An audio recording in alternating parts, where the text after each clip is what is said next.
Et bonjour Lison. Bonjour Linda. On est super naturel comme ça. On est bien là. Ouais, on voulait faire un lancement de profil et l'ingé son nous a dit il faut rester près du micro. Voilà, exactement. Voilà. Bah ouais, on est punis. Ouais, c'est ça, exactement. Mais en fait. Mais qu'est-ce que vous faites là en fait D'habitude vous êtes en face, vous êtes pas là. Et ouais. Et ouais. C'est vous qui présentez l'émission. Ouais. Ok. Bon, pour cette fois-ci, c'est ok, hein, mais il va falloir être forte. Hein. Il va Allez. falloir réussir C'est de A à parti. Z, hein. Jusqu'à l'enquête. Hein. Ok, ouais, Jusqu'à l'enquête, on va Jusqu'à comment ça s'appelle ces derniers trucs là, ces derniers épisodes. Là. J'ai pas J'ai pas compris. compris. Enfin, faudra pas que je sois. J'ai pas compris. Ouais. Ok. Je sais pas si je vais y arriver, Linda. Je sais pas si. Fais confiance, fais-nous confiance. Ouais. Voilà, bonjour à toutes et bonjour à tous. Bonjour. En plateau avec nous aujourd'hui, on a Slimane. Bonjour Slimane. Bonjour les filles, comment ça va? Ça va bien, Slimane, c'est le magicien de l'émission. Oh là C'est là. lui qui nous montre les Oh là images, là. qui nous montre le plateau. On est vraiment content que tu sois encore avec nous en plateau. Eh bien merci à vous, merci pour tout votre dynamisme et votre élan et vos idées, tout ça, et votre joie de vivre, ça fait plaisir. Merci à toi. Et en plus, aujourd'hui, on a encore une fois Maxime qui a accepté de revenir. Exact. Bonjour Maxime. Bonjour. Hier, t'as fêté tes 40 ans. Oui, exact. Tu te sens comment? C'était il y a longtemps. C'était il y a longtemps. Mais là, ça va très bien. Ok, c'est cool. Bah, génial. On accueille à nouveau aussi Véronique aujourd'hui. Vous l'avez vu dans une émission précédente, elle était venue intervenir en plateau et on avait adoré sa gentillesse et son franc-parler. Bonjour Véronique. Bonjour à tous, merci de m'avoir invité et je suis vraiment ravie d'être avec vous aujourd'hui. On est tout aussi ravis. Il n'y a pas de Merci, souci là-dessus. Par contre, il manque quelqu'un. Il manque quelqu'un oui. aujourd'hui, oui. Ouais, il manque Maxime. Vous avez pu le voir tout de suite, hein, que Maxime Oui. n'était pas là. Effectivement, Maxime a fait le choix de pas être là sur cette 6e et de pas être là pour le moment. Et donc, il avait un petit message à nous faire passer, à vous faire passer. On le regarde ensemble et maintenant. Yo les voisines, yo les voisins, bonjour les Wascaliennes, bonjour les Wascaliens, yo le studio, comment allez-vous bien? C'est sous un ciel radieux et dans une plaine ouverte que je peux vous faire passer un petit message, car oui, elle a été libérée, délivrée, jusqu'au prochain été. Et m'excuser auprès des spectateurs, mais surtout auprès des copains du studio de mon absence lors de cette édition 6, déjà oui, du Grand Wascal, cette fabuleuse émission produite par l'équipe de Studio Wascal, que je vous invite à rejoindre si vous avez des avis à donner, des opinions à partager, des projets à présenter, contactez le studio, c'est un média participatif. La preuve en est, je n'en suis pas sur celle-ci et je suis le premier frustré car je respecte tellement le travail qui est fourni par l'ensemble des membres. Alors, je vous le dis, à vos claviers, proposez, présentez, animez. Je rends le micro, à vous les studios. Alors, juste avant donc, Pardon. Maxime a fait Oui. le choix de ne pas être là. Studio Wascal, c'est ça aussi. Studio Wascal, on a envie d'être là, on a envie d'être impliqué, on a envie de donner de sa personne, de s'impliquer sur un sujet parce que ça nous parle. On y vient. Et on a du temps pour ça. Et on a du temps pour ça. Et quand ça va pas, parce qu'on n'a pas assez de temps, parce que ça va plus, parce que on peut plus s'investir autant, eh bien on peut quitter l'aventure. C'est ça Studio Wascal en fait. On vient, C'est ouvert. On vient, c'est ouvert. Et nous, on ouvre encore une fois. Maxime, Véronique le montrent aujourd'hui, d'autres personnes le montreront encore aujourd'hui. Et on ouvrira à d'autres personnes si vous êtes intéressé par l'aventure Studio Wascal. Vous êtes les bienvenus. La porte est grande ouverte d'ailleurs. Hein. Ouais. N'hésitez surtout pas à nous rejoindre. On est vraiment très, très accueillants et on a vraiment très envie d'accueillir des nouvelles dynamiques, des nouvelles personnalités, des nouveaux avis, tout ça. Ouais, on a besoin de cette diversité sur le plateau, ne serait-ce qu'en opinion, etc. Nous, ça nous nourrit, ça nous permet d'être dans une certaine forme d'exactitude. Enfin bref, on attend. Puis c'est Mais c'est ça la démarche citoyenne. Ouais, Voilà. bah oui, carrément. C'est de l'échange, etc. Tout à fait. Et du coup, effectivement, pas de rétex. On a un nouveau concept, entre guillemets, à vous proposer. Au lieu de revenir sur les émissions, là, comme ça au début, comme on a pu faire les premières fois, cette fois-ci, on va le faire après pour l'after du studio. On va revenir sur des sujets qui nous ont super intéressés, sur lesquels on avait envie de revenir et vous en faire profiter. Voilà. Ouais. Alors, ce qu'on appelait le rétexte, effectivement, on revenait habituellement sur ce qu'on avait évoqué lors d'anciennes émissions. On prenait le temps on avait des retours, tout ça. Donc, on continuera, mais donc sur l'after du studio, et on parlera aussi d'événements qui se sont passés à Wascal, des événements locaux. On va pas parler donc aujourd'hui du Wascal Football. On va pas parler aujourd'hui des trois tours et des logements sociaux. Non. On en parlera Eh oui, dans l'after du au studio. prochain Voilà. épisode. Calmement, posément, entre nous, et un petit peu plus en roue libre, donc ça risque... On essaye Ouais, de vous encore plus transmettre libre. cette énergie. Encore plus libre. Ça va être, ouais. Encore plus en roulure, c'est Plus ça. en roulure. Exactement. Ok. Bien, bah écoutez, on va débuter cette émission comme toujours par notre reportage. Cette fois-ci, nous nous sommes rendus au printemps dernier aux portes ouvertes des Compagnons du Devoir à Villeneuve d'Ascq et on a rencontré une belle bande de gosses et de gamins très, non mais c'est vrai, très très dynamiques, très ils nous ont vraiment fait partager la passion pour leur futur métier, pour l'institution donc les Compagnons qui les accueillaient et ils nous ont très bien parlé de tout ça. D'ailleurs, je vais leur laisser la parole. C'est le moment de l'enquête. Enfin non, pardon. Ouf, Reportage. c'est le moment du reportage. Il faut bien que je me trompe un petit peu. Oui, c'est normal. C'est normal. Je note. J'ai le droit. C'est le moment du reportage. Ça se passe tout près de chez nous. Ça se passe à Villeneuve d'Ascq. C'est parti.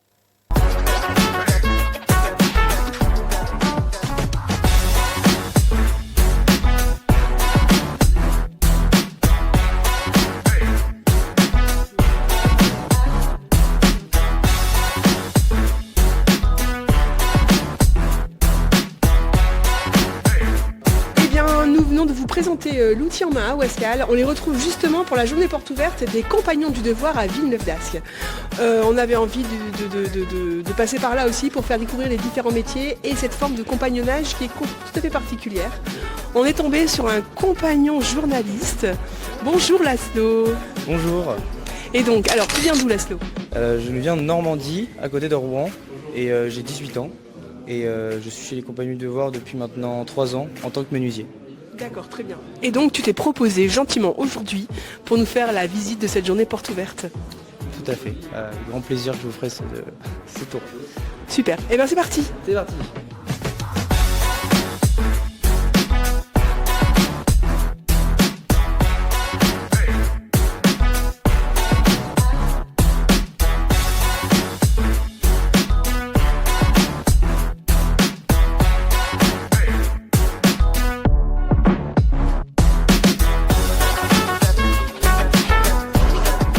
À toi alors, ça va être quoi?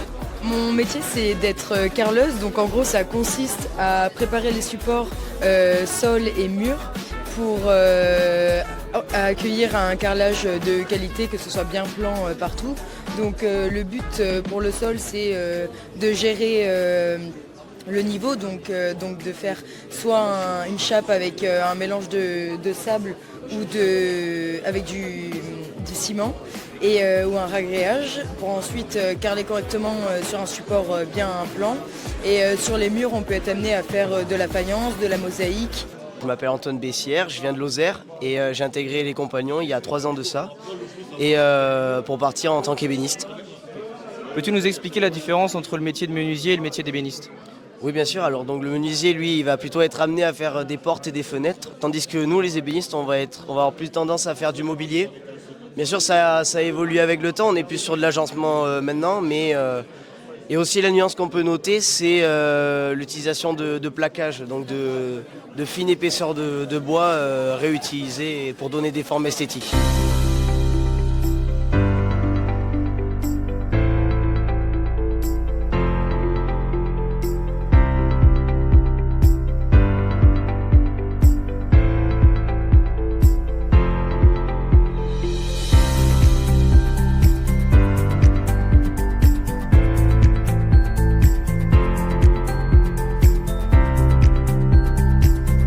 Bonjour, moi c'est Yves, formateur couvreur chez les Compagnons du Devoir.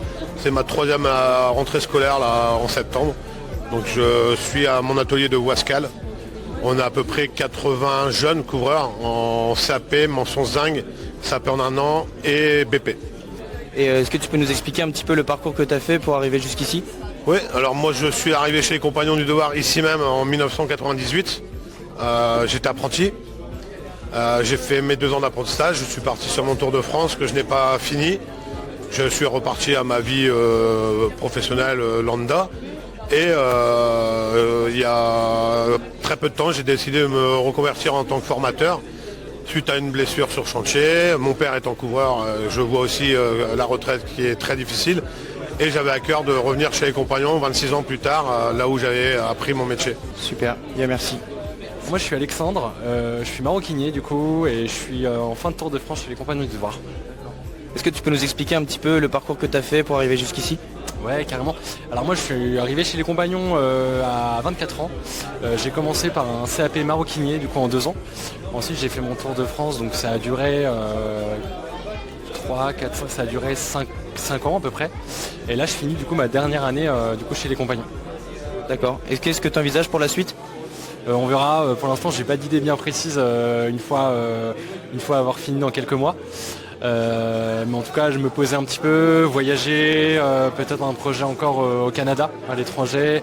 C'est pas sûr encore, mais en tout cas, voilà, je me laisse toute l'opportunité de découvrir encore autre chose en dehors aussi des compagnons.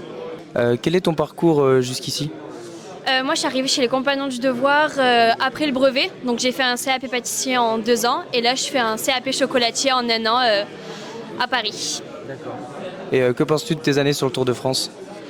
Pour l'instant, il n'y a que du bien. C'est enrichissant et je m'épanouis de plus en plus. Super. Et qu'est-ce que tu envisages par la suite? Là, par la suite, j'aimerais faire mon année à l'étranger, partir et découvrir encore d'autres villes et finir ma formation. Tu penses partir où?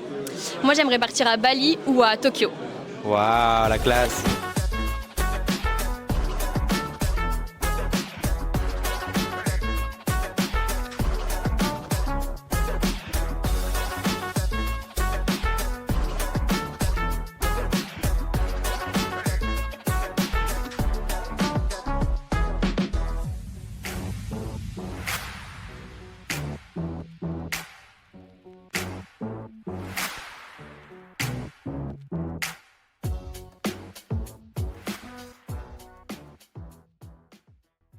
Et bien voilà, on était vraiment ravis d'aller rencontrer toutes ces jeunes personnes. Ah, c'était super, vraiment dynamique et tout. Et je tiens à préciser que j'ai rebu des verres avec des gens, des compagnons du devoir. Et c'est des gars super. J'ai trop envie de les revoir. Mais ils font le Tour de France, donc ils sont partout, donc je peux pas les revoir. Mais force à eux, si jamais ils me regardent. Voilà. Aujourd'hui, pour parler de ça, de ce sujet, nous accueillons en plateau quelqu'un que vous connaissez déjà. Il s'agit de Bernard. Bonjour Bernard. Bonjour, merci de m'avoir invité. Oui, en fait, tu encadres, on t'avait déjà vu dans les précédentes émissions, dans une précédente émission, parce que tu fais partie de ces fabuleux bénévoles, anciens compagnons, enfin retraités compagnons, pardon, pas anciens. Retraité compagnon. Ancien par l'âge. Ancien par l'âge. Mais toujours compagnon. Bien, toujours compagnon. Donc Bernard, on t'accueille aujourd'hui en plateau pour que tu nous racontes, toi, ton expérience du compagnonnage. Raconte-nous, s'il te plaît. D'accord. Alors ça remonte déjà à beaucoup d'années, ça fait plus de 50 ans. J'avais 17 ans, je suis parti chez les compagnons avec un CAP en poche, parce qu'à l'époque, le compagnonnage était destiné à faire du perfectionnement, alors que maintenant, on s'engage à faire de la formation initiale au travers de CFA, avec des jeunes donc, qui sont en formation en alternance, en entreprise, sous contrat d'apprentissage, contrat de professionnalisation, et aussi en formation continue. Donc moi, je suis parti, comme je le disais tout à l'heure, à Strasbourg pour ma première étape. J'ai vécu donc cette première année un peu particulière parce que j'ai été surpris en fait de tomber dans cette ambiance de maison des compagnons dont je m'y attendais pas. Et j'ai trouvé des jeunes compagnons qui étaient un peu plus âgés que moi, qui étaient là vraiment à l'écoute. Et je sentais que je pouvais compter sur eux. Moi, étant jeune, on est timide, on manque de connaissances. Et ces compagnons m'ont mis vraiment en confiance, ce qui m'a permis d'apprécier cette proposition et d'accepter de partir sur le Tour de France. Donc, les compagnons m'ont jugé utile à l'époque, donc ils m'ont adopté comme aspirant. Ils ont plusieurs étapes à passer chez les compagnons, ce qui m'a permis de voyager pendant une dizaine d'années pour acquérir une multitude d'expériences. Et c'est ce capital d'expérience qui fait qu'on s'aguerrit dans les difficultés du métier et donc on se construit, qu'on se forme. Et donc, c'est pas toujours facile parce que forcément, il y a des défis à relever tout au long de ce parcours. Le fait de changer d'entreprise, de région, de pays aussi. Donc, chaque fois, c'est quand même des challenges qu'il faut relever et dont on grandit tout simplement. Donc ça, je voudrais dire que cette période, je l'analyse un peu comme étant l'ouverture de la conscience vers le métier. Et puis après, chemin faisant, à Toulouse, j'étais reçu compagnon. Donc les compagnons, mes pairs m'ont reconnu comme étant capable, ce qui m'oblige à prendre des responsabilités, entre autres d'être responsable d'un groupe de jeunes, d'une corporation. Et donc cet engagement moral m'a marqué parce que c'est quand même très important. À 24 ans, on n'est pas forcément étoffé pour avoir des responsabilités morales de cette importance vis-à-vis de tiers, d'autres jeunes. Et donc ça aussi, c'est une expérience très enrichissante qui est vraiment formatrice, où on veille à la progression professionnelle des jeunes. On les accompagne au quotidien dans cette vie en communauté, qui forcément, il y a des règles à respecter quand on est en communauté pour que cette vie soit le plus harmonieuse possible. Et je trouve que sortant de ce... Je pense qu'en tant qu'homme, c'est plus une ouverture d'esprit vers la conscience de l'homme. Là, vraiment, c'est le problème humain qui est en cause et qui est tout aussi intéressant, si ce n'est plus que la technique d'un métier. Il y a une vraie philosophie. Au-delà de l'apprentissage des gestes, etc., oui. Il y a une vraie philosophie. Oui, parce que moi, quand je suis rentré chez Compagnon, c'est pour un savoir-faire. Voilà. Et en fait, je me suis rendu compte que à côté, il y a le savoir-être. Savoir-être. Tout à fait. Ouais. Et je pense que l'idée qu'on a au travers des jeunes avec qui on partage un moment, c'est d'essayer de faire en sorte que ces deux valeurs progressent en même temps. C'est pour nous, un homme de métier, en fait, c'est la finalité du compagnonnage. La finalité du compagnonnage, c'est quoi? C'est de former des hommes de métier. Donc, il y a deux mots importants. Il y a le métier, mais il y a l'homme. Et je pense que ces jeunes, alors on n'est pas prêt qu'à 15-16 ans, quand on rentre chez les compagnons, c'est des choses qu'on découvre au fil du temps.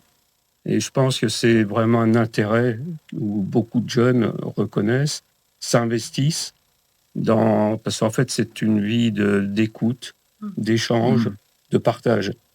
Et je pense que c'est ce qui fait la richesse, en fait, du compagnonnage. Et puis, il arrive un moment, c'est une affaire de jeunes, le compagnonnage.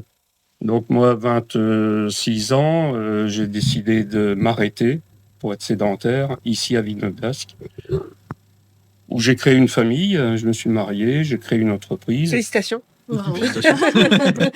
Rien, c'est le cours normal de la vie, en fonction des ambitions, des souhaits, des opportunités qu'on peut trouver sur le parcours. Et donc, j'ai eu cette entreprise pendant plus de 30 ans, ce qui m'a permis aussi d'accueillir des jeunes pour continuer leur formation. Et c'est pour ça que j'ai plutôt ciblé sur un panel assez large de mon métier, qui part de la charpente, de la menuiserie, de l'agencement, de l'ébénisterie, pour donner l'occasion à ces jeunes qui étaient en stage chez moi de découvrir un panel assez large dans tout ce qui est transformation et maîtrise du bois, ce qui est quelquefois difficile dans les entreprises d'aujourd'hui, où beaucoup sont spécialisés dans un domaine, et à mon sens, c'est plus restrictif pour les jeunes qui veulent découvrir un métier. Mais moi, je trouve cette formation exceptionnelle. J'ai ma fille qui voulait justement rentrer chez les compagnons dans la menuiserie et en fait on est allé visiter les locaux lors d'une porte ouverte, mais malheureusement le seul hic, c'est qu'elle n'a pas trouvé d'entreprise pour la recevoir, enfin pour l'accompagner pour cette formation, et donc elle a dû laisser tomber son projet. Et c'est dommage, en fait. J'ai l'impression que c'est ce qui manque. Ce sont les entreprises qui accueillent ces jeunes. Alors, ils ont vraiment... ils sont motivés. Je trouve quand on y va, on est bluffé. Ils nous expliquent, ils nous racontent. Ils nous montrent les locaux, ils expliquent ce qu'ils font. Ils maîtrisent leur sujet. Nous, c'est pas pendant le reportage. Là, vous avez vu un petit échantillon du reportage là, de 5 minutes, mais vous avez le lien qui sera disponible. Il fait plus de 20 minutes. Le reportage, on approche la demi-heure. Super intéressant pour les jeunes, super impliqués, ils sont intéressés par leur métier, ils savent où ils veulent aller. Ouais. C'est super enrichissant, ça fait plaisir de voir des jeunes comme ça. Et tu nous disais aussi, Bernard, l'entretien, il y a un entretien qui se fait aussi au démarrage, et vous posez un certain nombre de questions aux jeunes pour bien leur faire prendre conscience que il faut vouloir y aller, il faut vouloir être compagnon. Oui, alors les critères principaux de sélection quand des jeunes souhaitent rentrer chez les compagnons, c'est pas tant le niveau qui nous intéresse.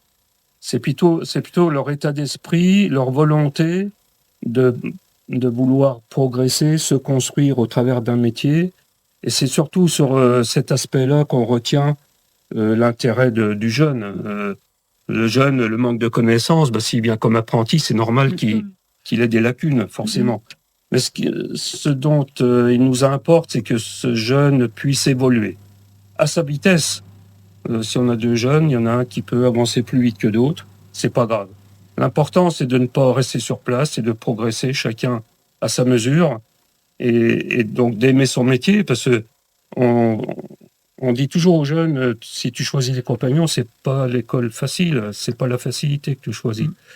Donc, faut bien la choisir en connaissance de cause, en sachant que tu devras faire des efforts, dans la continuité, être persévérant. Enfin, ça nécessite beaucoup de valeurs humaines. C'est pour ça que le métier de la technique ne peut pas déroger aux valeurs humaines, parce que c'est véritablement les valeurs humaines qui vont permettre aux jeunes de se surpasser et d'arriver à bon port. C'est vraiment ce qu'on avait ressenti en fait. C'était le savoir-être. Et on sent que c'est une grande famille. Enfin, vraiment, moi, j'ai vraiment été très emballée. Emballée parce que par tous ces jeunes, par cette forme, par les formations, enfin, par leur manière de se comporter. Enfin, vraiment, c'est une très très belle formation. Alors, c'est vrai que cet esprit de famille, on le revendique aussi. Oui. C'est pour ça que la seule personne féminine chez les compagnons qui a l'état de compagnon, c'est la mère des compagnons. Voilà. Parce qu'on imagine que quand on est jeune, à 15-16 ans, on peut plus facilement se confier à une femme qui a un compagnon. Quelquefois, quand on est jeune, on est un peu brut de décoffrage, ou un peu ruste. Et c'est vrai que les valeurs de la famille sont importantes, parce que c'est l'entraide, c'est l'écoute, c'est le partage. Et ça, c'est des valeurs qui sont pour nous fondamentales. Et le compagnonnage tient depuis des siècles et des siècles par la retransmission de ces valeurs précisément. Maxime. Oui, alors, il paraît qu'il y a eu des changements dans le lieu où s'est situé a été tourné le reportage. Oui. Vous êtes aussi venu nous en parler. Voilà, alors depuis 1 an, c'est vrai qu'on casse beaucoup. Pourtant, on a l'esprit plutôt bâtisseur chez les compagnons. Mais c'est une maison donc, qui a 50 ans, qui nécessitait des remises aux normes, qui nécessitait des bâtiments au niveau des chambres, des salles de cours, des salles de réunion, de la salle à manger, qui soient un peu aussi en adéquation avec le souhait des jeunes d'aujourd'hui, 50 ans, donc c'était quand même avant-hier, donc c'était une nécessité de casser jusqu'aux structures porteuses. Donc c'est des travaux qui ont été engagés depuis 1 an, il y a encore pour 1 année de travaux avant de pouvoir reprendre ces bâtiments et les exploiter.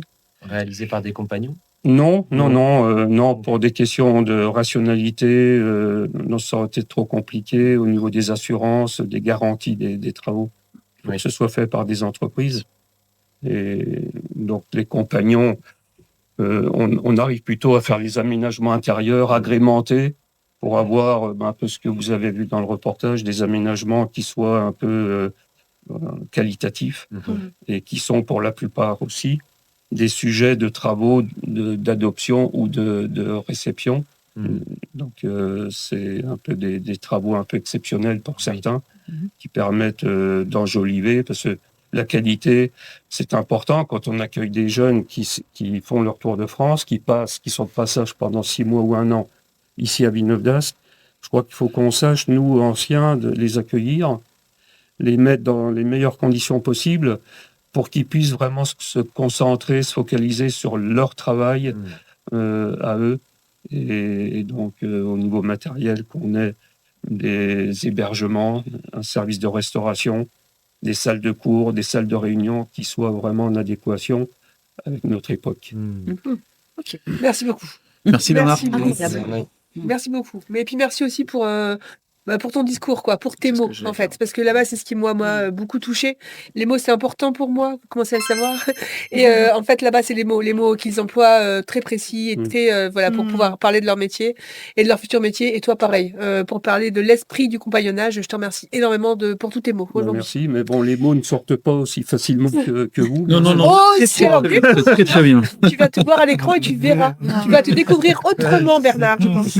Carrément. Et d'ailleurs, l'œil du studio, c'est parti. On enchaîne. Alors, l'œil du studio, c'est Lison qui présente. Ouais, alors l'œil du studio, pardon, cette fois-ci, alors c'est des news qui remontent quand même d'il y a très loin, parce que depuis la dernière fois, on a diffusé du coup la dernière émission d'émission en septembre, c'est ça. On n'a pas réellement refait de brève, mais c'est des actualités qui sont quand même assez importantes, parce que ça reste l'actu de la ville. Du coup, on propose de les regarder tout de suite. C'est parti.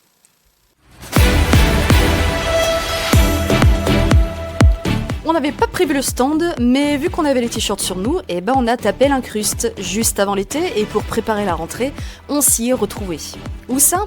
Au Dojo Gérard Vignoble, à l'occasion du forum des associations qui réunissait grand nombre de celles et ceux qui font vivre le sport, la culture, l'entraide sociale et la sensibilisation à la santé à Wascal. On y a fait de très jolies rencontres et de très jolies découvertes aussi. On a même peut-être pris quelques petits rendez-vous. On remercie les agents pour l'organisation et on fait un énorme big up à l'ensemble des bénévoles présents et toujours mobilisés. Le dimanche 31 août dernier, la désormais célèbre boutique de jeux wascalienne Lord of the Games organisait un double événement, un Planetary Qualifier Star Wars et une Cup Pokémon. 2 tournois qui ont réuni plus de 200 joueurs, dont des Belges, des Hollandais, des Allemands et même des Croates. 103 joueurs Pokémon ont ainsi participé à la plus grande Cup Pokémon de France. Pour se restaurer, Bistruck, sandwich de chez Brice et café de chez Anne Sauvrac, on jouait bien et on mangeait wascalien. Nous l'avions visité, vautré dans la boue il y a quelques mois malgré les divers embléments. Nous le retrouvons au début de l'été d'un vert vif et fourni d'agrès qui ne manqueront pas de révéler les performances sportives et artistiques de nos animaux à 4 pattes. Le studio est ravi qu'en traitant l'actu de la ville au travers de nos émissions, on ne peut que constater les ajustements et les changements. On se demande quand même si à Wascal, pour bénéficier d'un parc gratuit non filtré aménagé, vaudrait mieux pas s'appeler Médor ou Rex.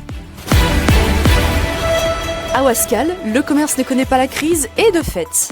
Anso qui inaugure la célèbre boutique vrac du centre-ville en grande pompe et la rue des Talents qui poursuit sa conquête du titre de The Place to Be à Wascal, avec sa désormais célèbre nocturne.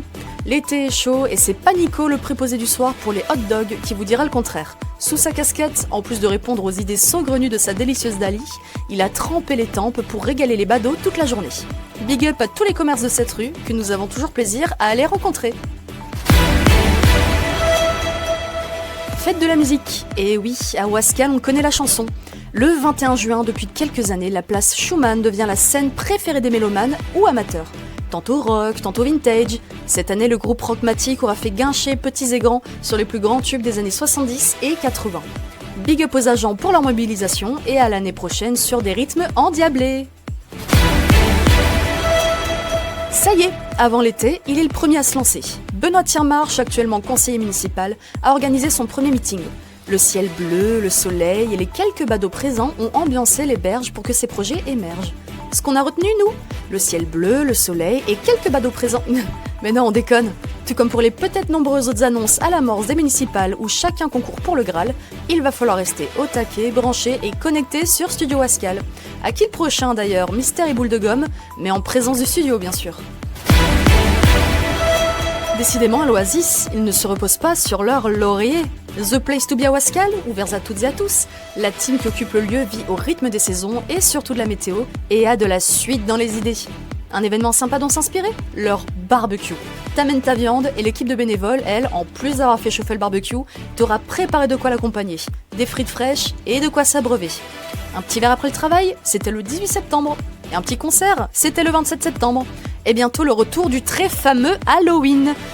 On leur souhaite d'autres événements tout aussi chaleureux et rassembleurs, toujours dans la joie, le partage et la bonne humeur. Pour presque clore la saison, les braderies Louise et Centre-Ville ont fait le plein. Tous les emplacements étaient vendus. Et si durant la première on a pu faire les affaires sous le soleil, durant la seconde, le temps mitigé n'a cependant pas eu raison de la bonne humeur ambiante. Pour l'occasion, tous les commerces du périmètre et même certains hors-champ étaient ouverts et ont joué le jeu. C'est grâce à la municipalité que ces événements peuvent se dérouler. Et nous remercions les bénévoles des assos Cyclo-Club et Gym Volontaire en charge cette année de l'organisation. Dali nous annonçait son départ en vacances le 14 juillet, puis est revenu de manière énigmatique le 21 août sur un air explosif de Daft Punk. Entre les dizaines de commentaires et réactions échangées sur sa page Facebook, tandis que Dali gardait le silence, nous semblions comprendre une évidence. Dali ne déliciosera plus dans cette boutique ardemment fréquentée pendant plusieurs années par les grands et les petits qu'elle a toujours soutenus, encouragés et félicités. À notre tour au studio d'adresser nos chaleureux merci à Dali pour son énergie, son dynamisme et ses good vibes. À très bientôt Dali. Eux aussi semblent avoir quitté la ville. Il y a encore quelques mois, le groupe d'opposition Faisons Wascal Ensemble était la principale force politique d'opposition locale. Publications régulières, interventions appuyées, site internet riche et bien tenu. Désormais, c'est silence radio. Benoît Thiermarché lancé en solo pour les municipales, Maxime Véviel a quitté le groupe et le site faisonswascal.fr a tout bonnement disparu. Un site qui, rappelons-le, avait été une référence pendant plusieurs années. Quel dommage que rien n'était sauvegardé. Au final, un beau gâchis pour la mémoire citoyenne.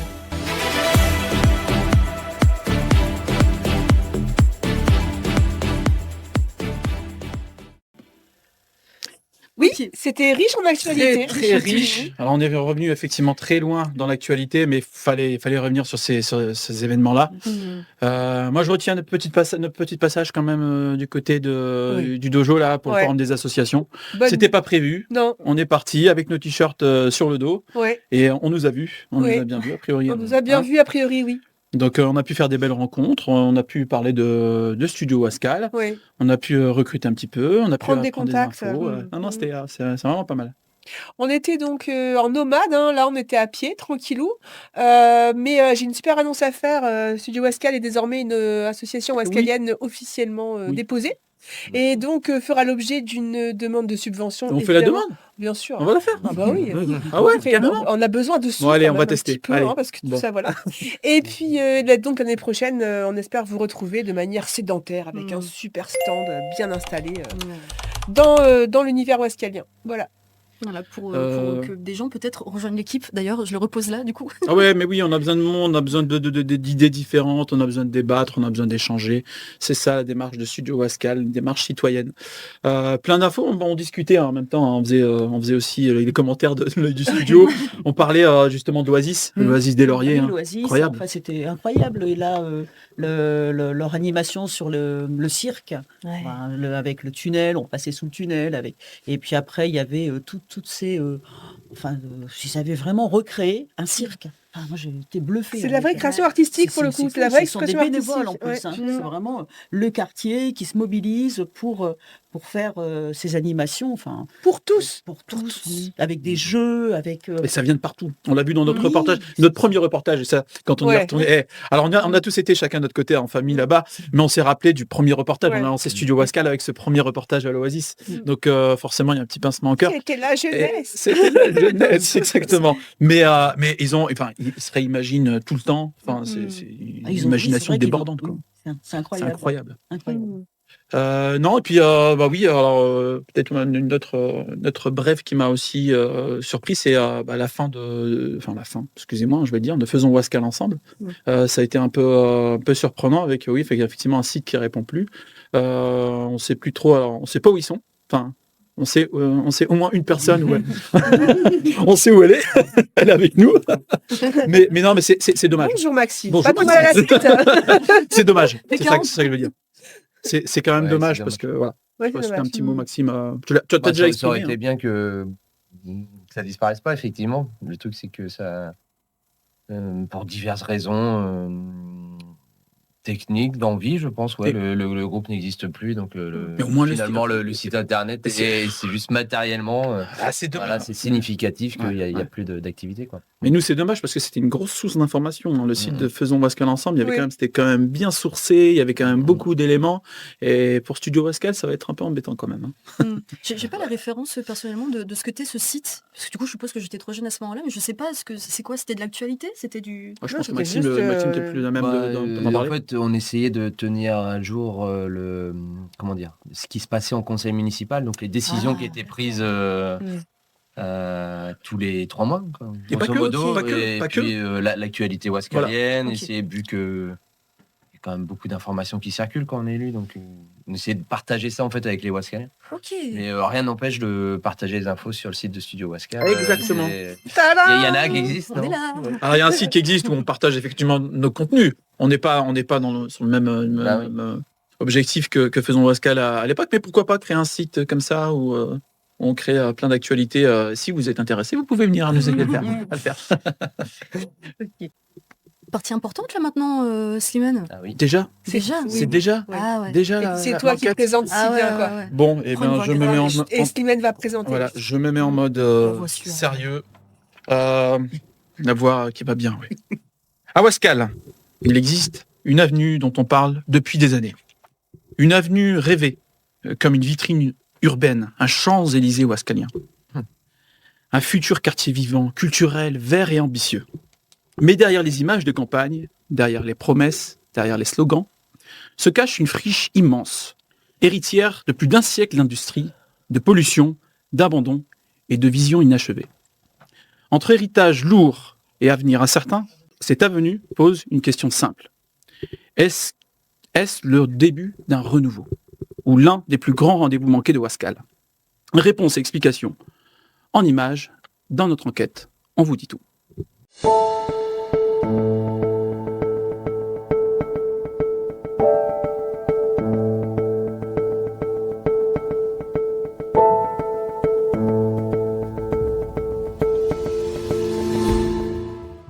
À Wascal, il y a des rues qu'on traverse sans les voir et d'autres qui font rêver.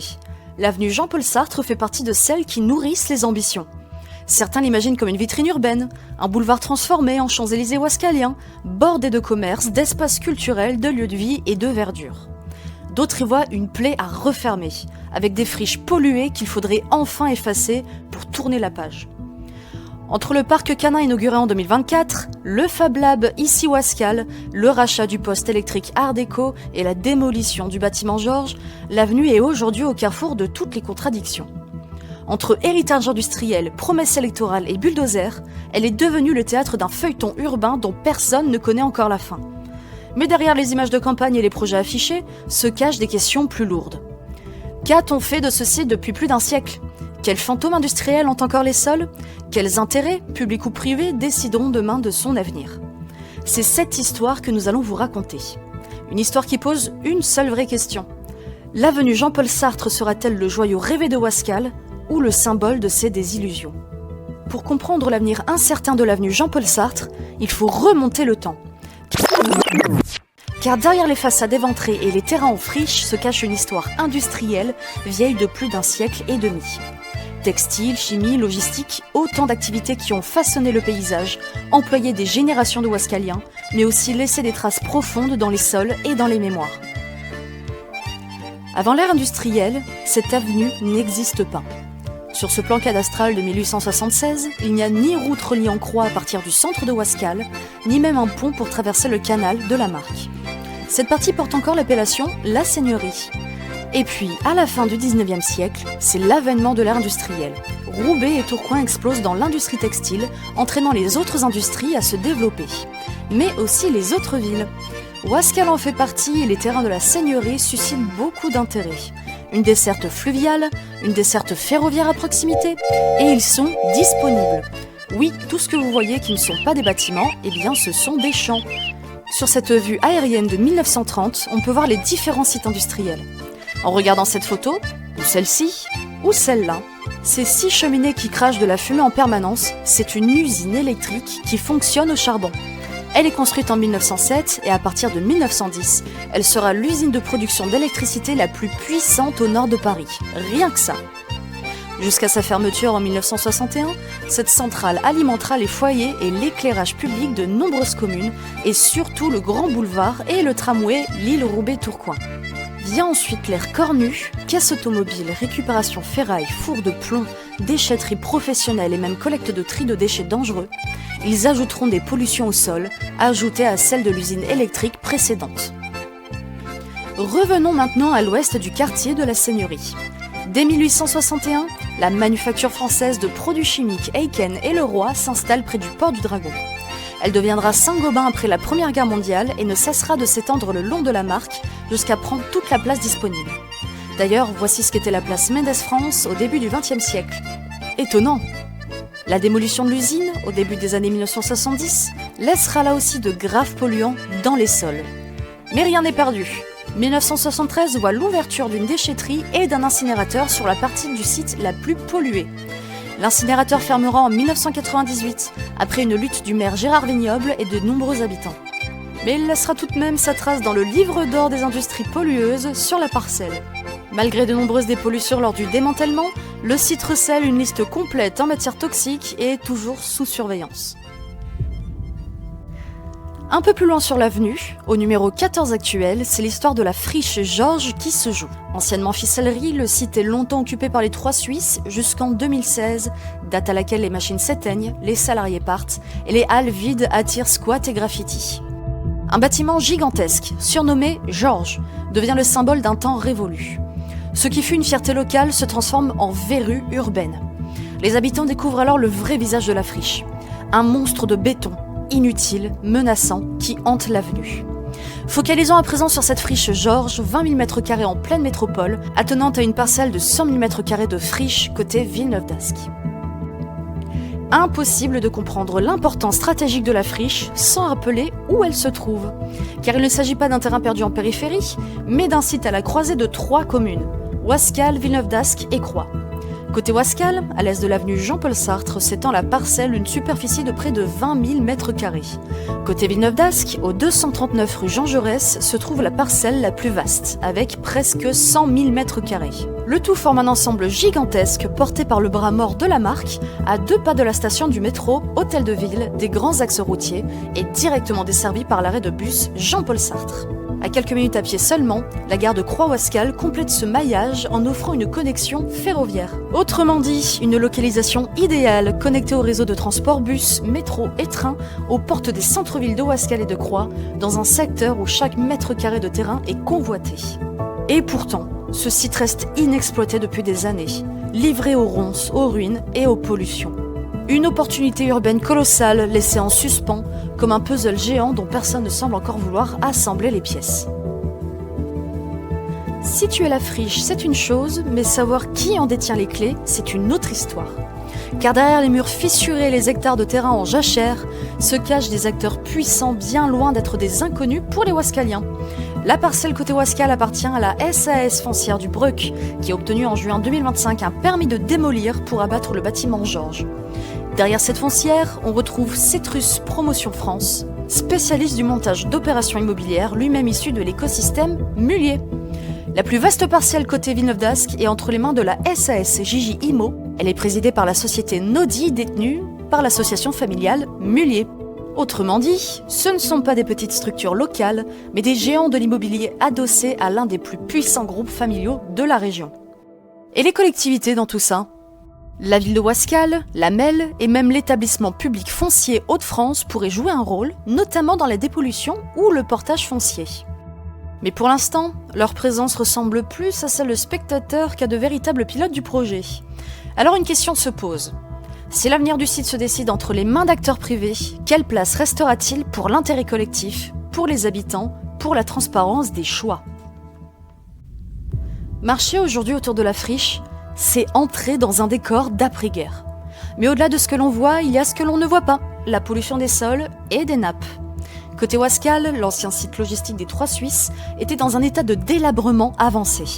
Cuves, installations techniques, fondations et déchets résiduels compliquent toute reconversion. Côté Villeneuve-d'Ascq, l'ancien site Rhône-Poulenc-Rhône-Progil, rasé au début des années 80, a laissé derrière lui un héritage chimique. Les fiches Basol et BRGM le confirment. Arsenic, plomb, mercure, cadmium, chrome, chlore et hydrocarbures ont marqué les sols. La nappe phréatique alluviale a été contaminée et le site est aujourd'hui classé en secteur d'information sur les sols. De même sur l'ancien site de l'incinérateur, rappelons que les élus de l'opposition au conseil municipal n'ont jamais obtenu de la mairie l'étude éventuelle sur la pollution des sols, préalable à l'aménagement du parc à chiens. L'aménagement de l'avenue Jean-Paul Sartre pourrait tout changer. Reconnecter Ouascal à Croix et Villeneuve-d'Ascq. Redonner vie aux berges de la Marque avec des cheminements doux. Créer créer un véritable poumon vert au milieu d'un tissu urbain saturé, mais aussi répondre à la demande pressante en logement, Ouascal étant en déficit de logements sociaux. Ces dernières années, quelques initiatives ont pourtant vu le jour autour de l'avenue et de la friche Georges. Entre 2023 et 2024, l'ouverture d'un parc canin sur un terrain verdoyant de l'avenue, apprécié des habitants, même si certains y voient un pansement sur une jambe de bois. Le 27 janvier 2024, inauguration officielle d'ici Ouascal, un Fab Lab et espace collaboratif au numéro 14, premier du genre dans le Nord, où artisans et créateurs partageaient leur savoir-faire. Le 9 décembre 2024, la ville rachète le poste électrique Art Déco, un mastodonte de béton promis à une nouvelle vie. Le 23 décembre 2024, enfin, dépôt d'un permis de construire au numéro 14, confirmant que des projets émergent ça et là. Des signaux positifs, oui, mais dispersés, épars, presque anecdotiques face à l'ampleur de la tâche. Ces projets donneront peut-être de la vie à l'avenue, mais ne suffisent pas à définir une vision globale et cohérente, notamment pour la place disponible de la friche. Pourtant, à quelques centaines de mètres, la mairie à Villeneuve-d'Ascq et Croix a montré que la requalification d'une friche pouvait donner naissance à un quartier vivant, attractif et mixte. Logement, bureaux, artisanat, loisirs. Pourquoi ce qui a été possible là-bas semble encore si flou ici ? Au-delà de l'urbanisme, la friche pose une question démocratique. Qui décidera de son avenir ? Les promoteurs déjà installés dans le capital foncier ? La municipalité en quête de vitrine ? Ou les habitants qui aspirent à des espaces de respiration, de loisirs et de solidarité ? Le futur de la friche Georges, ainsi que celui du poste EDF et de l'ensemble de l'avenue Jean-Paul Sartre, ne sera donc pas seulement un choix architectural. Il sera le reflet d'une vision de la ville. Et oui, si c'est un sujet si sensible, c'est aussi parce que l'avenue est un objet politique. Un terrain électoral presque autant qu'un terrain à bâtir. Lors des municipales en 2014, un candidat, Claude Mortel, avait présenté un projet spectaculaire pour l'avenue Jean-Paul Sartre. Un port de plaisance, un bassin nautique, une grande salle type arena, des logements, un marché bio, des espaces verts et même un axe piétonné dynamisant la vie locale, le tout sur 10 ans. Un projet digne d'une capitale européenne. En 2020, les promesses de Stéphanie Ducré. 6 ans plus tard, la maire sortante promettait à son tour une transformation ambitieuse de l'avenue. Dans son discours, elle annonçait « Je veux un béguinage pour nos seniors. Je veux une salle de fête avec du stationnement avenue Jean-Paul Sartre ». L'avenue Jean-Paul Sartre, à Nard, a repris ses lettres de noblesse avec un espace culturel, festif et de marché bio. Là encore, les mots dessinaient un avenir radieux. Une vision séduisante, une avenue culturelle, festive, solidaire. Mais 4 ans plus tard, aucun de ces projets n'a vu le jour. Depuis 20 ans, les programmes se succèdent, les visuels s'enchaînent, les promesses fleurissent. Mais entre l'annonce et la réalité, toujours la même fracture. Un manque de transparence dans les décisions, une concertation citoyenne quasi absente et une incapacité chronique à transformer les rêves en actes. Pendant ce temps, les habitants, eux, observent, attendent et finissent par se méfier. Car à chaque fois, l'avenue Jean-Paul Sartre ressurgit comme un argument électoral, mais sur le terrain, elle reste une friche, une cicatrice ouverte. Derrière les belles maquettes, les visuels électoraux et les projets de promoteurs, une série de questions incontournables se posent. Des questions qui fâchent, mais auxquelles il faudra bien répondre un jour. Qui paiera la dépollution ? Les sols sont pollués par un siècle d'activités industrielles. Arsenic, plomb, mercure, hydrocarbures, chlore, on vous a déjà tout cité. Les experts sont unanimes. Toute réhabilitation exige des études coûteuses et une dépollution lourde. Mais qui réglera la note ? Les anciens industriels disparus ? Les promoteurs privés ? Ou les contribuables via l'argent public ? Quel avenir pour le site ? La démolition du bâtiment Georges est en cours. Mais pour laisser place à quoi ? Des logements haut de gamme, inaccessibles à beaucoup d'Ouascaliens ? Des équipements publics, pourtant manquants dans la ville, salles polyvalentes, city-stade, béguinage ? Ou un poumon vert, comme le préconisent certains urbanistes, pour préserver la trame écologique de la marque ? Nature ou béton ? La friche borde le bras mort de la marque, classé dans la trame verte et bleue de la MEL. Alors, préserver la biodiversité ou céder à la tentation du béton ? Planter des arbres ou ériger des parkings ?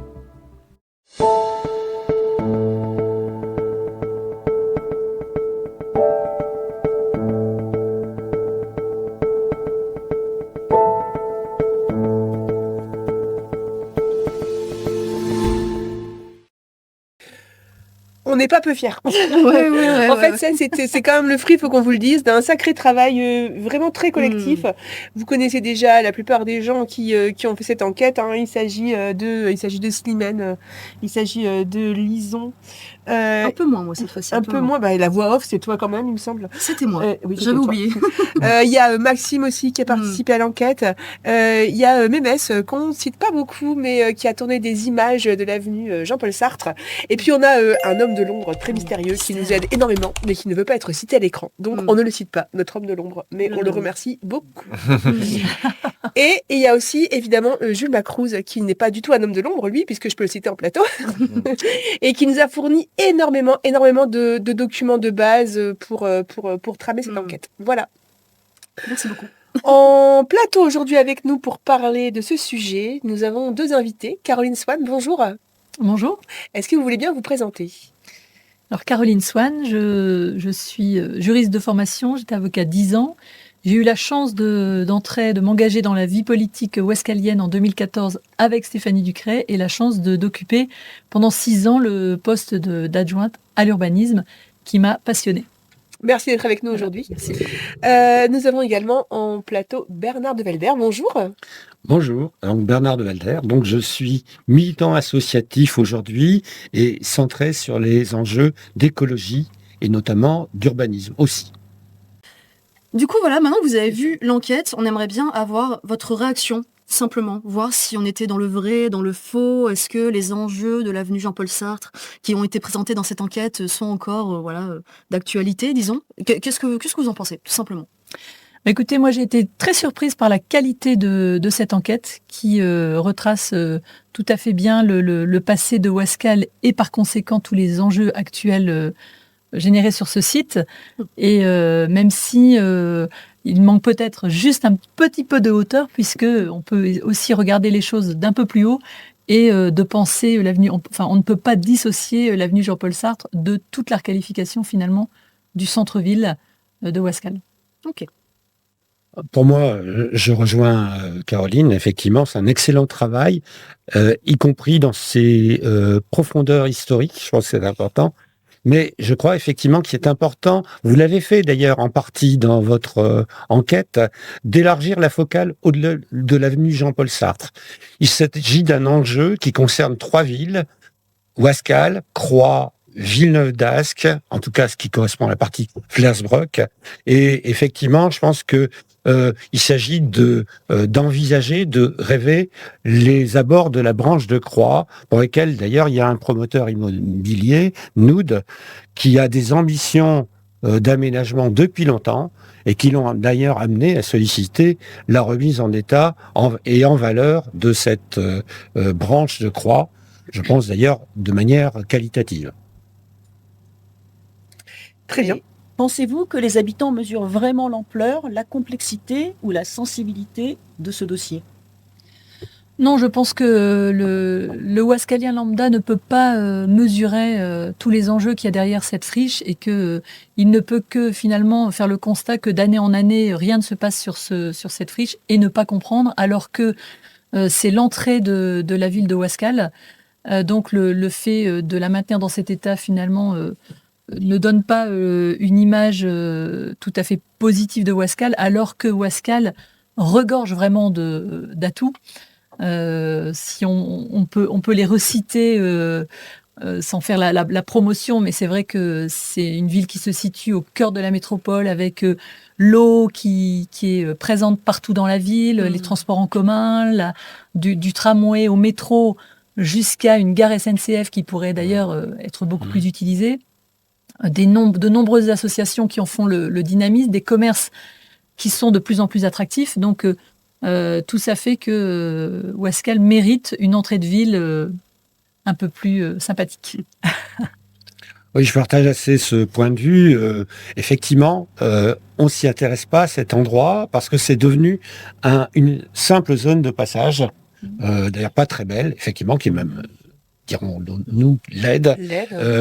Et effectivement, à part la cité Giroulou, dont j'espère pouvoir parler, eh ben, il y a peu d'habitants à proximité. C'est vrai, effectivement. Et donc vous, Caroline, vous avez connu ce dossier de l'intérieur, de ce qu'on a compris, parce que vous étiez adjointe à l'urbanisme il y a quelques années, entre 2014 et 2020. Et est-ce qu'aujourd'hui, vous pourriez nous en dire un peu plus sur... Enfin, est-ce que vous connaissez la situation aujourd'hui? Est-ce qu'elle a évolué sur cette friche et sur les abords? Est-ce que ce sont les mêmes problématiques ou est-ce qu'elles ont un peu changé, vous pensez? Alors, la situation n'a pas changé. En fait, les terrains sont restés en l'état. On a effectivement deux parties, enfin deux côtés de l'avenue. Donc, on a une petite évolution qui semble se dessiner du côté de Noud, puisque Noud a déposé un permis d'aménager qui a été rejeté, mais il y a un plan d'aménagement qui a été proposé à la ville. Donc, au fond, la situation n'a pas grandement changé. Mais par contre, donc ça reste un terrain vague, mais je dirais que il faut quand même, au-delà de toutes les contraintes, voir que c'est quand même une formidable opportunité pour la ville de pouvoir repenser son centre. En fait, si vous questionnez des gens qui ne connaissent pas tellement la métropole, vous leur demandez où est Ouascal, ça va peine le dire, et ça va peine, ils connaissent à peine, sauf à être allés à 1 ou 2 enterrements de mariage à Saint-Nicolas. Ils savent pas vraiment situer le centre de Ouascal, alors que pour tous les atouts qu'on a évoqués précédemment, ça mérite justement d'être remis en valeur, et on en a une formidable opportunité puisqu'on part d'une page vierge, donc tout est à faire. On a certes beaucoup de contraintes qu'on pourra réévoquer, mais l'art met de contraintes, et en fait il suffit au contraire, ça oblige à réfléchir. Il faut se mettre au travail pour réfléchir à ce qu'on veut pour cette ville. Et justement, quand on voit qu'à la mairie, il y a un projet qui a pu aboutir et qui est sorti de terre, et voilà, qu'est-ce qui fait que de notre côté à nous, finalement, de ce côté-ci, ça bloque? Qu'est-ce qui fait que ça n'avance pas? Je pense qu'il y a 3 éléments. D'une part, une volonté, enfin, pour le développement du projet de la mairie, il y a eu une volonté politique très forte, avec les maires de Villeneuve-d'Ascq et de Croix qui étaient en phase sur le projet. On avait des contraintes beaucoup moins importantes en termes de pollution. Et on avait aussi, surtout, un porteur de projet unique, puisque c'était Noud. Avec derrière Noud, c'est tout le groupe Mullier, donc qui a toute la confiance de la MEL. Et je pense que tous ces éléments ont fait que ce projet a suivi son cours, est sorti de terre avec cette volonté politique de le voir sortir. Donc ce qu'il faut aujourd'hui à Ouascal, c'est vraiment cette volonté politique. Ok. Moi, j'ai une question aussi, du coup. Qu'est-ce qui manque aujourd'hui pour débloquer la situation? Alors, je vais me permettre de lire ma petite feuille pour parler des facteurs auxquels on a pensé, nous, du coup. Du courage politique, est-ce que c'est de la transparence? Est-ce que c'est du financement, de la gouvernance ou de la concertation? Et du coup, selon vous, quelles erreurs ne doivent pas aussi être reproduites pour que ça se fasse? Alors, je pense que en premier lieu, c'est effectivement une volonté politique, puisqu'en fait, tout part de la ville. Si la ville ne veut pas commencer à travailler sur ce projet, rien ne va se passer, puisque la MEL ne va pas suivre, et la MEL ne va pas commencer à travailler sur un sujet si la ville n'est pas partante. Donc voilà. Et ensuite, c'est vrai que il faut regarder toutes les contraintes financières, se mettre autour d'une table et pouvoir justement réfléchir à comment aborder toutes ces contraintes de pollution et autres. Avec aussi, vous le dites vous-même, de la transparence, puisque dès qu'on parle de construction, ça effraie parfois les populations. Si ça effraie les populations, ça effraie les électeurs derrière, et ça effraie les électeurs, ça freine le maire. Ok. Donc, Donc la réponse, c'est un peu tout ce que vous avez dit, effectivement, de la concertation. Ça, c'est certain qu'on ne peut pas envisager des projets pareils de requalification totale d'une ville sans emmener la population derrière soi. Donc en gros, il faut vraiment, il faut tout un tas de gens qui se mettent en route, et il faut une locomotive, c'est ça? Et la locomotive, ce serait donc la mairie qui mettra en route les choses, quoi. Oui. Très bien. Et il faut donc une vision, en fait, aussi. Il faut une vision. Il faut savoir ce que l'on veut, qu'est-ce que l'on veut pour cette entrée de ville. Est-ce qu'on veut Copenhague, ou est-ce qu'on veut Vambrechy, ou est-ce qu'on veut un parc urbain, ou voilà. Et donc, de ce que je comprends, la ville a autorisé la démolition de la friche. Elle a donné son accord.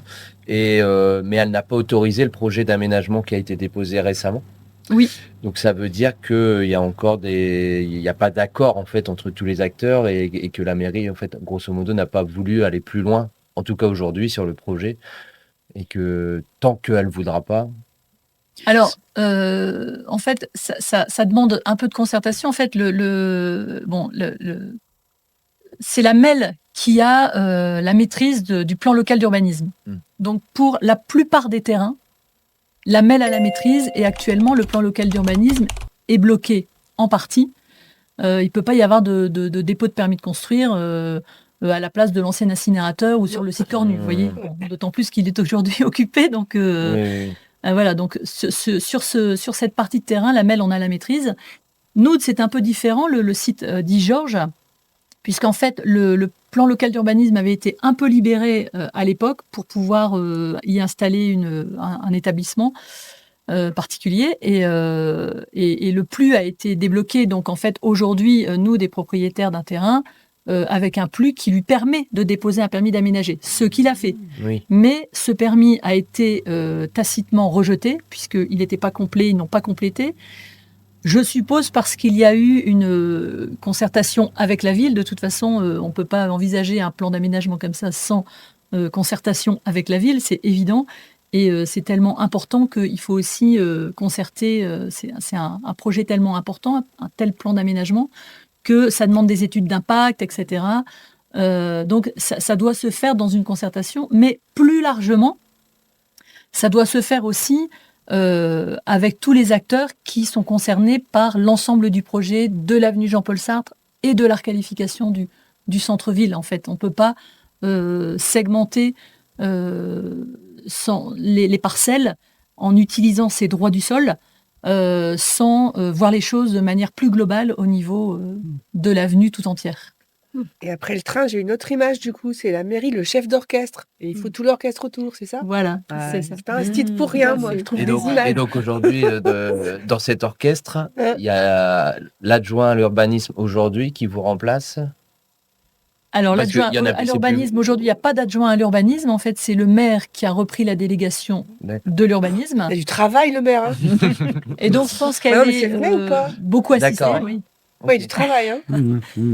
En fait, c'est aujourd'hui, je pense que c'est son directeur de cabinet qui œuvre beaucoup pour tout ce qui concerne l'urbanisme. Il y a du travail aussi. Hein. Voilà. Oui, c'est vrai. Vilaine. Non, enfin, mais... Merci beaucoup. Merci. Alors, Bernard, quand vous voyez cette friche et son histoire, par quoi faudrait-il commencer? Protéger, dépolluer, concerter, expérimenter? Moi, je pense qu'il faut commencer par imaginer. Et imaginer ensemble, dans l'intérêt de tous, ce qui pourrait être ces espaces qui sont bien desservis par les moyens de transport en commun. La station Ouascal Hôtel de Ville est finalement pas très utilisée, contrairement à bien d'autres. Et donc, on est à la limite de 3 villes. Et il faut bien entendu éviter que ce secteur soit, comme l'a dit ma voisine, débité en tranches au gré des volontés des propriétaires fonciers. Donc, bien sûr, il faut dépolluer.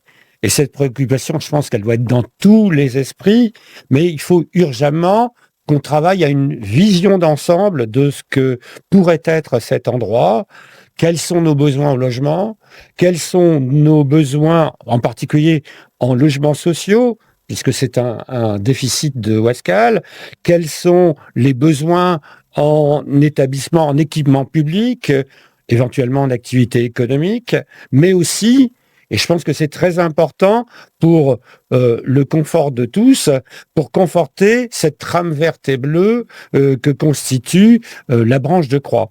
Donc voilà, il faut discuter de tout ça et je pense qu'il faut discuter avec tout le monde. Pour moi, les acteurs, ça n'est pas que les décideurs et nous, c'est aussi les citoyennes et les citoyens. Et donc, il faut les associer le plus possible en amont du projet, ce qui veut dire que pour moi, la solution serait de pousser à une orientation d'aménagement et de programmation, c'est comme ça que ça s'appelle dans le cadre du plan local d'urbanisme, discuter le plus en amont possible, comme le souhaite d'ailleurs le Conseil de développement de la métropole. Voilà. À ce sujet, oyez, chers concitoyens, emparez-vous du sujet. Le studio est un excellent support. Faites-nous parvenir vos idées, vos envies et justement vos créations éventuelles, quoi. Finalement, peut-être chez vous, dans vos foyers, peut-être dans Wascal se cachent des gens qui ont des idées, qui aiment faire des croquis, qui aiment envisager, mais allez-y, quoi. Créez, emparez-vous de votre espace futur. Finalement, avant d'attendre qu'on vous demande votre avis, donnez-le, tout simplement. Nous, on peut se charger, clairement, de récolter des idées, de faire des dossiers d'idées et de le donner au chef d'orchestre, éventuellement. Voilà, vraiment, emparez-vous de votre territoire, emparez-vous de ces questions-là. Finalement, on a un magnifique champ quelque part là. Merci pour ton mot. Imagination. Je trouve ça très chouette, notamment en politique.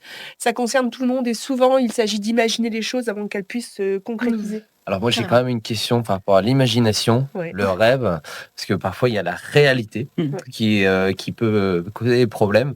Et donc selon vous, Bernard, est-ce que c'est possible à la fois de dépolluer, de construire des logements et aussi de concilier, donc de conserver un peu ces zones humides qui ont aussi un intérêt écologique? Il y a le bras mort le canal qui circule. Est-ce que c'est possible? Est-ce qu'il y a un chemin possible en fait?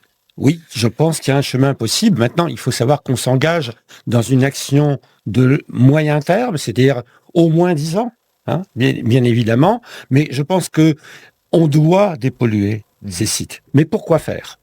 Je pense que c'est la question qui se pose. Et comment on va le faire, sachant que la métropole, elle a su dans le passé dépolluer la friche Kuhlmann à Waterloo. Là, vous imaginez, c'était des dizaines de mètres pollués, et donc il a fallu inventer autre chose. Donc dépolluer, ça se fait également sur la friche donc Fifcaille, par exemple, actuellement, et donc par contre avec un foncier qui est beaucoup plus facile à gérer. Et on peut dépolluer, par exemple, pour rétablir toutes les fonctions de la zone humide qui est gravement polluée par le Rhône-Poulenc et en faire, par exemple, un nouveau poumon vert des habitants des 3 villes. Mais pas seulement. Dépolluer aussi pour densifier le secteur, car c'est éviter la tentation d'aller construire sur des terres agricoles et des zones humides comme sur le sentier du Laurier. Je m'étais opposé à l'époque à la construction sur ce site.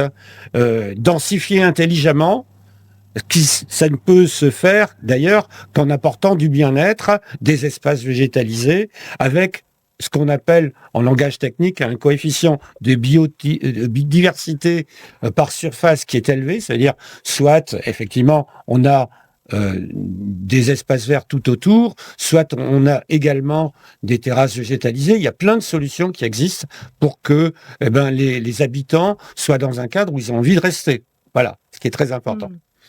Voilà. Et on peut aussi imaginer que le poste EDF et la cité Girolou soient revalorisés dans ce cadre, parce que c'est les seuls souvenirs d'un passé industriel de Wascal.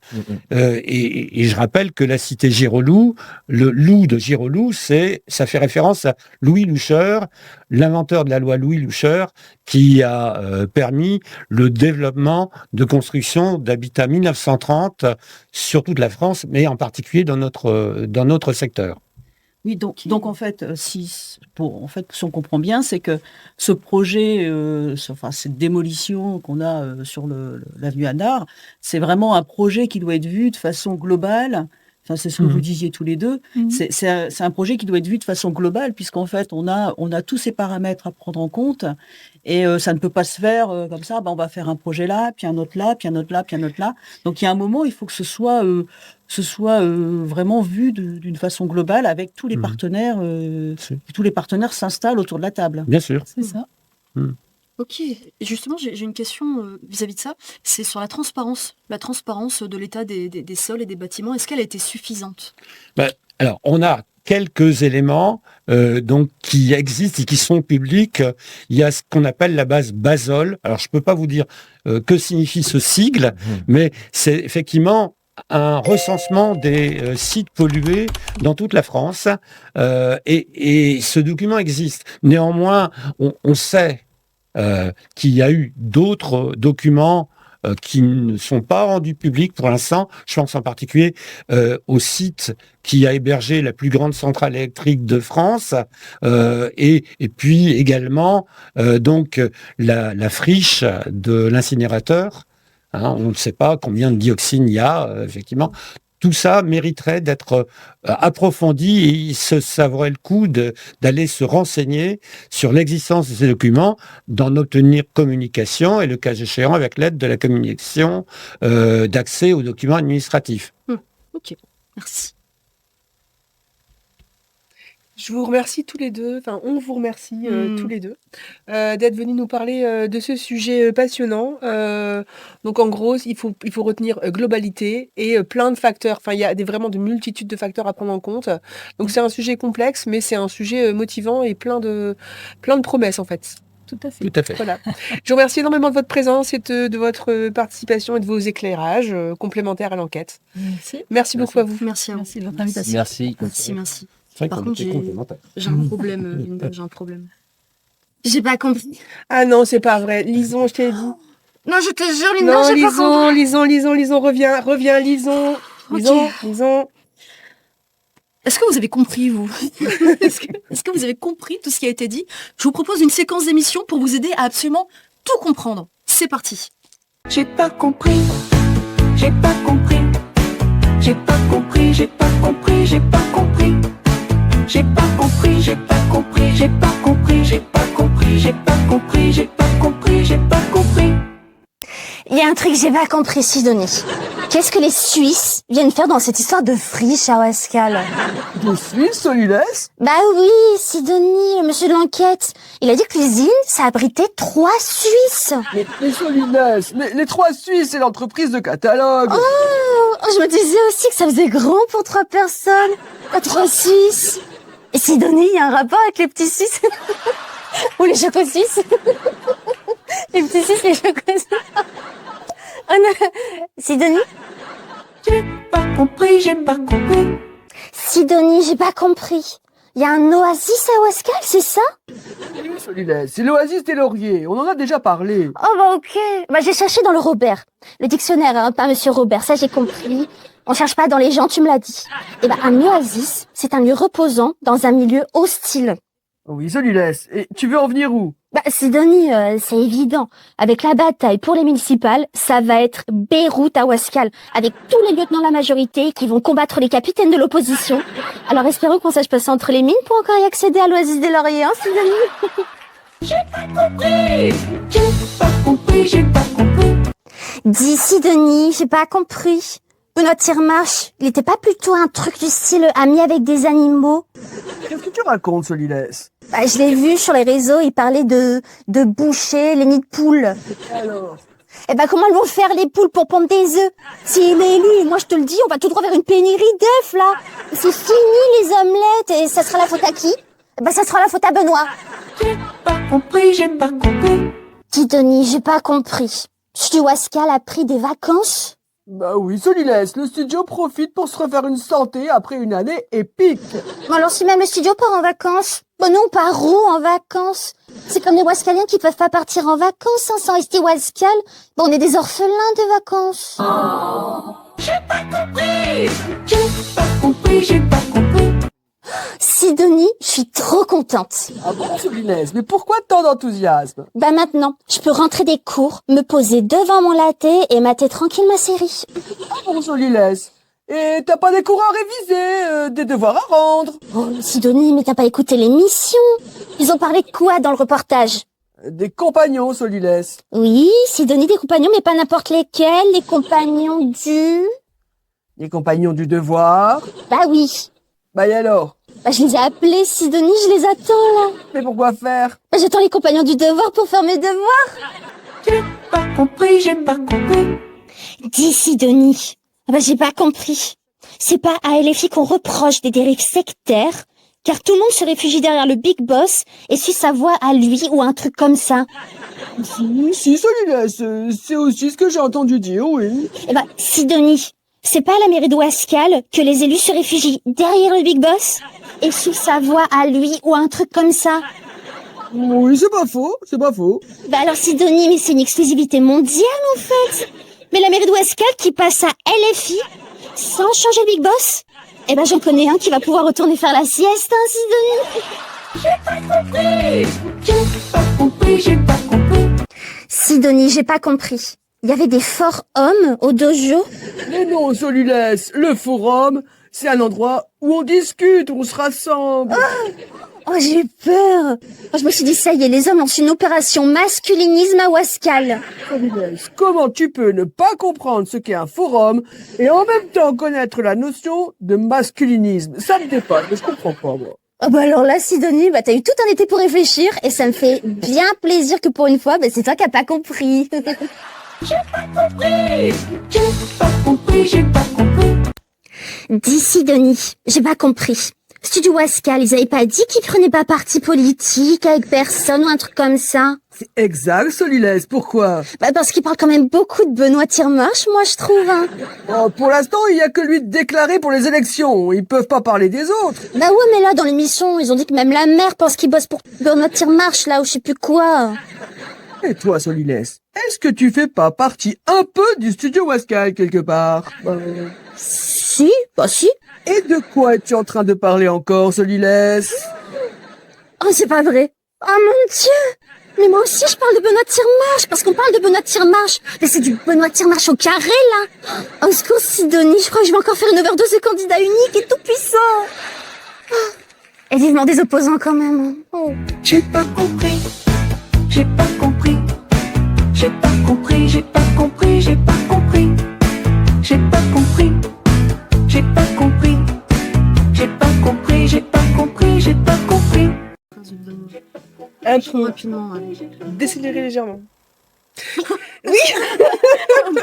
Alors non, Solilès ne parle pas trop vite du tout. Il y a aucun problème avec ça. D'ailleurs, on n'était pas du tout en train d'en parler en plateau pendant que ça passait à l'antenne. Hein. Pas du tout. Hein. Ben non, parce que nous on n'a pas compris comment ça fonctionne une émission de télé. À ce titre, d'ailleurs, cette émission se termine. Mais c'était toujours un plaisir. Merci. Véronique, merci Maxime, merci Caroline, merci Bernard, merci à Bernard aussi tout à l'heure, merci à toutes et à tous, merci à Slimane qui a quitté l'écran mais qui est toujours bien présent, merci à Mémès qui nous aide énormément à plein d'égards, et Slimane me dit un truc. Merci Arthur qui est ingé son pour nous aujourd'hui. J'oublie Arthur depuis tout à l'heure tellement il est tout neuf en fait, il est trop neuf, je l'ai pas encore intégré dans mon logiciel et Rose ouais. Que je n'ai pas encore intégré non plus à mon logiciel. Ce sont deux petites personnes très sympathiques qui nous aident et qui se forment en même temps et on est vraiment très très contents de les avoir avec nous. Abîmés. Voilà. Ne quittez pas trop longtemps l'antenne parce que l'antenne revient. Nous allons bientôt vous présenter de nouvelles émissions l'after. L'après. La continuité. on va revenir avec plus de temps, plus de détente, encore plus de détente, tout ça, sur tous les sujets qui nous ont déjà interpellés et dont on a déjà parlé à l'antenne, ce qui va nous permettre de suivre du dossier. Voilà. Chers Wascaliens, chères Wascaliennes, à très bientôt. C'était le studio.